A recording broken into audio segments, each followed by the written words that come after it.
Сдруженијето за рурален развој ЛАК Агролидер од 1.2.2025 година започна со имплементација на проектот Гласови на руралните заедници, кој што се спроведува во 4 населени места, и тоа Бучин, општина Крушево, населеното место Бела Црква и Воѓани од општина Кривогаштани и селото Дебреште во општина Долнени. Целта е да се создаде женско лоби во сите овие населени места, кои што потоа активно ќе лобираат во нивните општини за подобрување на квалитетот на живот во нивните заедници, преку зголемување на инвестициите и проектите кои што им се потребни за секојдневно нормално функционирање. Овој проект ќе трае 18 месеци, што значи дека ќе поминеме низ сите фази на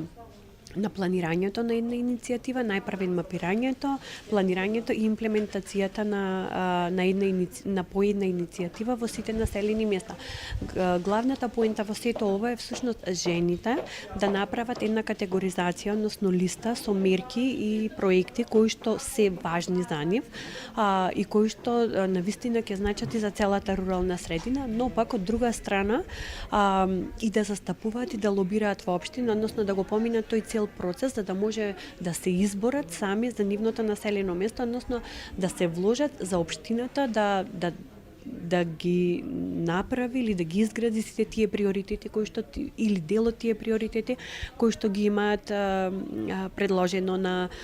листата. Бидејќи следуваат локални избори во октомври, носителите на проектот се надеваат дека тоа ќе биде мотив плюс за политичките партии во државава и локалните самоуправи да ги спроведат барањата на овие женски лоби групи. За сега општините, конкретно за овие 4 населени места, имаат во план да вложат многу малку средства за подобрување на квалитетот на живот. Ние сакаме еден дел од тие приоритети и проекти да станат, доколку е возможно, да станат дел од програмите на политичките партии или да влезат во годишните програми на општините за 2026 година. Во овој момент ние имаме направено една мониторинг анализа на буџетите на општините Кривогаштани, Долнени и Крушево и за тоа што е предвидено во овие населени места Бучин, Бела Црква, Воѓани и Дебрешта. И морам да кажам дека Дебрешт има повеќе проекти, меѓутоа другите населени места навистина и воопшто не се зафатени со годишната програма за општината за 2025 година и воопшто не се финансирани. Оваа иницијатива кај нас трае веќе 6 години. Проектот се спроведува во околу 80 насела низ државава, а за прв пат во Пелагонискиот регион. Доказ дека здружувањето и заедничкото лобирање носат резултати и позитивни промени е тоа што досега преку ваквите лобирања се отвориле детски градинки, игротеки, центри за ран детски развој и места каде што жените може да се собираат и да се дружат. Подразбира зајакнување на жените од руралните средини за поголемо учество во јавниот живот, односно да ги детектираат потребите и да ги застапуваат пред локалните власти. Тоа подразбира еден процес на учење кој започна пред 5-6 години со 2-3 села, меѓутоа се расшири во 60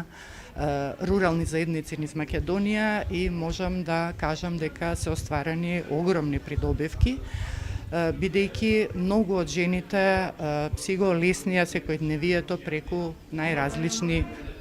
застапувачки постигнувања од типот на детски градинки, од субвенциониран превоз,